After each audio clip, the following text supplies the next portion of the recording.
only when you branch out, then only. So yeah. But we spoke about this earlier. She grew up, she is from Johannesburg, and I grew up in Cape Town. And well, you were saying that Western Cape, essentially, and Northern Cape is the least reformed place in South Africa. I feel it's still the most segregated.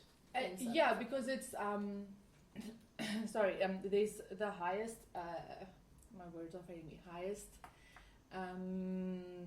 Most white people there. Highest concentration of white people there, right? Compared to Johannesburg or other. Yeah. But it's also the highest white people in a certain place. So how Cape Town is structured is, till this day, there is still mostly the black people are in the Cape Flats or the hood, and the white people are in your posh suburban areas. I mean, it's still the same if you look in other provinces, but it's still quite prevalent in Cape Town. And I mean, it's so funny. There's even a road that literally like divides the two. The two. Well, on the other side is it Ilanga? Which one is it? The hood. Kalicha? Where are you now? Cape Town. No, I know, but yeah. which part? Right in the city. I'll find out. I'm but sure. Yeah, it's real. Okay. Yeah. So anybody else did you? Well, when I grew up going to public school in Arizona in the Southwest, I was the minority in middle school and high school because the majority were Mexicans. So is mainly Hispanics, and then white, Caucasian, Asians, and then some Africans, lots of refugees. We had 35 different languages spoken at my high school because for whatever reason, all the refugees get sent to southern Arizona. I don't know if it's the weather. They're easy to acclimate or whatnot, but we had Sudanese Lost Boy refugees. We had all the Iraqi refugees, Syrians, Bosnians from the Bosnian War. We had people from everywhere. And so you're used to being around people. Oh, very much so. In all my schools, we had all the Mexican cultural festivals. We had so many Native Americans. We had more tribes in Arizona than anywhere else in the States. So we have all the different cultures constantly. Like right there. We had rodeo vacation. Like no other schools had that in the country. Like all our vacations were very unique because they had so many different cultures in the school. You had to like give everybody a little bit of their culture. So it was very... So many days off. A lot of days off, public school in America, we do get a lot of holidays. You spend more days out than in. Evan? Yeah, so for me, my city itself is very diverse, but the way I grew up initially anyway was that, I was very much surrounded by only white people at the same socioeconomic status as myself. I heard it. I remember my mother told me a story when I was a baby of 4 or something. We went to the mall and we saw I guess a man who was very black, and I was like, "Mom, he's so black," and I think the guy, probably used to like little kids, so like I don't think he minded too much. I don't remember that happening, but by the time same sort of thing. By the time I got to high school, it was a very diverse. All through elementary, it was kind of like 24 white kids and one black kid that had transferred there for a couple of years, or one Native American or something like that. But for the most part, like my early childhood, definitely surrounded by only white people. And in fact, I've never had such a diverse group of friends until I moved to China, because that's the way it was for us. I think in high school, you do just kind of hang out with the people who are around you, the people who grew up with you in that same neighborhood. And so most of my oldest friends back there are white, and I don't have like a lot of diverse friends. And then by the time I came here, it was very different. So,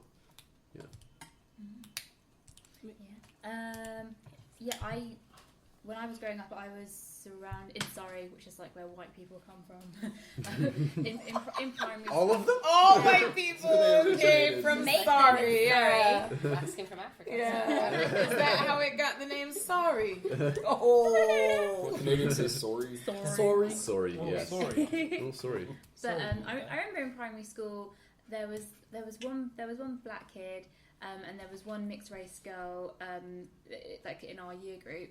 And I remember just being surrounded by mainly white people that I remember having a conversation with my mum when she had to explain to me that I wasn't fully white, and I was kind of like, oh yeah, but it's because when you're just surrounded by it and you're not like taught about, oh, you're Chinese and whatever, it didn't really occur to me, and I was like, oh, okay, I'm half Chinese and I'm half white, and then but I think in secondary school that's when there was like more diversity. In fact, in secondary school, the white people were kind of they weren't the minority, but they weren't the majority. It was like mainly Asian people. Like for me, I think of Asian as Indian, and now I'm starting to think of it as like Chinese people as well. So most of my friends in secondary school were actually like Chinese, Indian. They're also Jamaican. They come from the West Indies. Like I have most of my friends are actually not white, and it just worked out that way.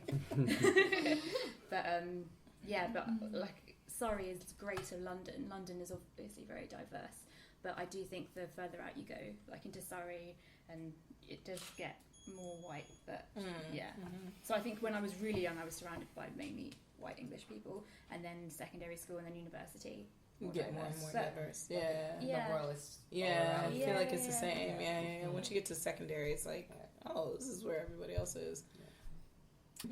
Yeah, I grew up. So as I said, grew up in Actually, what Maylee said. kind of like a shitty, poor-ish area.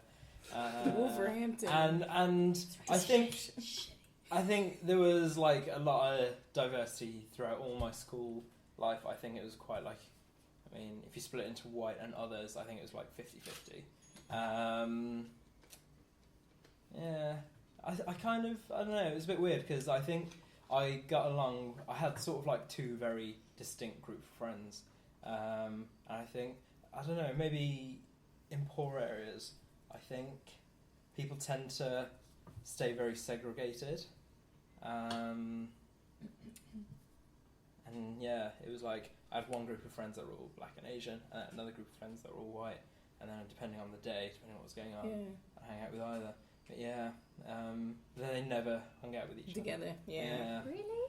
Yeah. Like you met some of like Pavan and Simran. I've met like his different groups of friends. They're not friends They're together. not. Yeah. But they're There's so no similar. one that really hung out with anyone else. Yeah. But I don't know. It was weird because I mean, you walk into like the common room, which is where everyone would hang out between the ages of 16 and 18, and literally one side would be black and Asian, the other side would be white. There'd be so many people that would have shared interests. I mean, like the black and Asian side, there'd be so many different people that like this kind of music or did this on the weekends, and then people on the white side also doing the same things. But Just they didn't really together. hang out in those groups. They sort of stayed in black and Asian and white. Yeah.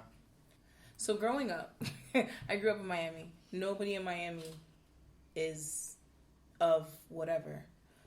So growing up in Miami, it's either you're Nigerian American, Jamaican American, Cuban American, Puerto Rican American, but nobody ever, like if you asked them, where are you from? No one said America. Like it was very rare. I mean, to give you insight, to find a white, like you see white people, they're there, but in Miami, they're not the majority. It was very diverse, and Miami is just a very diverse place. You have Little Havana, you have Little Cuba, you have Little Haiti. Yeah, Little Haiti. Thank you. Sorry, Little Havana, Little Haiti. That's what I meant. That's what I meant. Little Cuba and Little Haiti.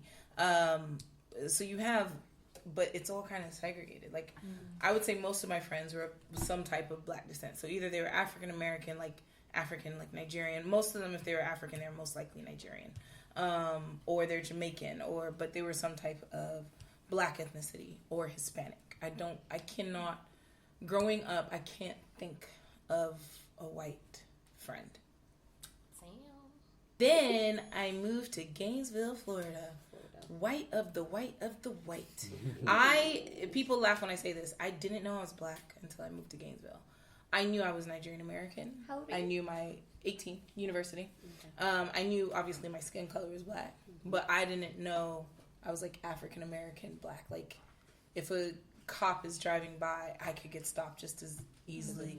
Nigerian ain't tattooed on my forehead, but in Miami, once again, it's predominantly everything else. So if you're stopped, most likely because you did something. And don't get me wrong, you got a lot of racist-ish, especially going on right now in Miami. But growing up, I never really remember being afraid of the cops.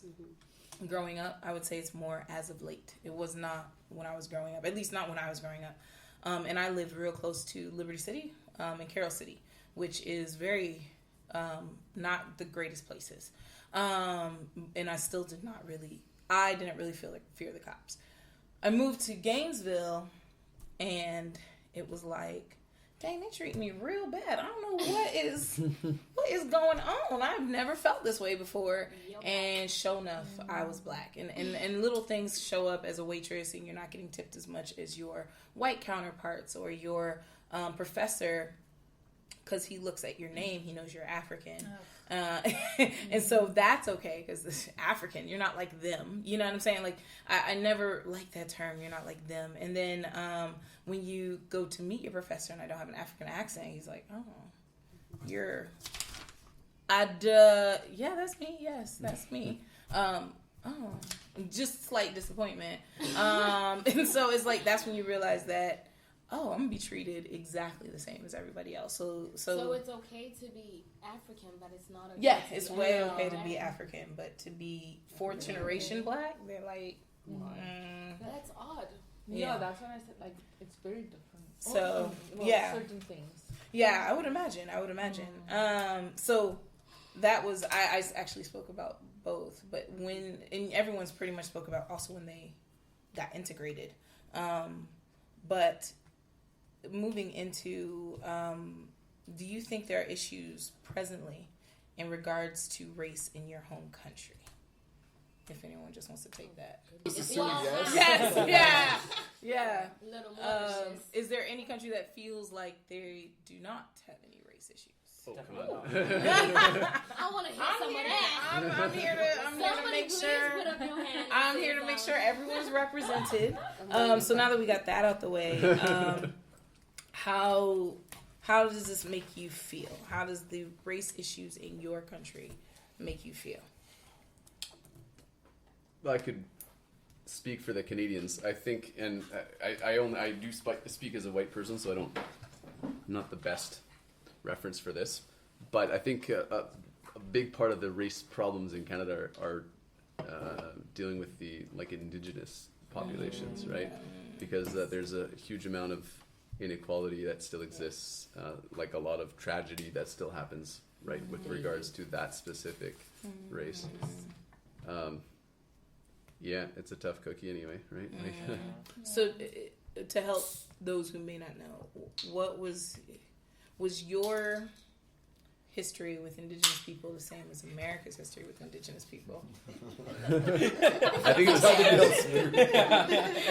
it was very similar, like that they were sort of coerced onto reserves by the white settlers. So very similar. Given things that they called freedom but weren't, and manipulated. Are there still reservations? Yes. Yeah. And some of them are very nice, and some of them are basically you wouldn't recognize it as a first. How do you get into a good one? Like, is there a waiting list? Like, hey, let me get that Club Med reservation. Thank you. I'm like, I can speak. Right? Like, how does it work? It's just a luck of the draw, really. I think it's like some of them are, they're very bad, and then some of them, maybe I think it depends on. I think it depends on province. Sometimes province, yeah. Because I have a friend who's also an Aboriginal, and some of the things that he's told me, I would say Ontario has it better than the other provinces. Yeah. It could depend on federal funding as well, like how much federal funding is going into it. Yeah. Some there's ones a few near Winnipeg where you have. Like it's basically one town. Half of it is the reserve, and half of it is not the reserve. And you can see the difference. Like you have to know where the border is. You can see when you drive over. I drove into. There's garbage and it's like, and then there's also huge problems of like suicide and substance abuse. Yeah. Same in America. Yeah. A lot of that. I mean, those I think you hear a lot about that kind of thing, and you don't necessarily hear about the reserves that are doing very, very well. And I think that the idea, originally the idea behind reserves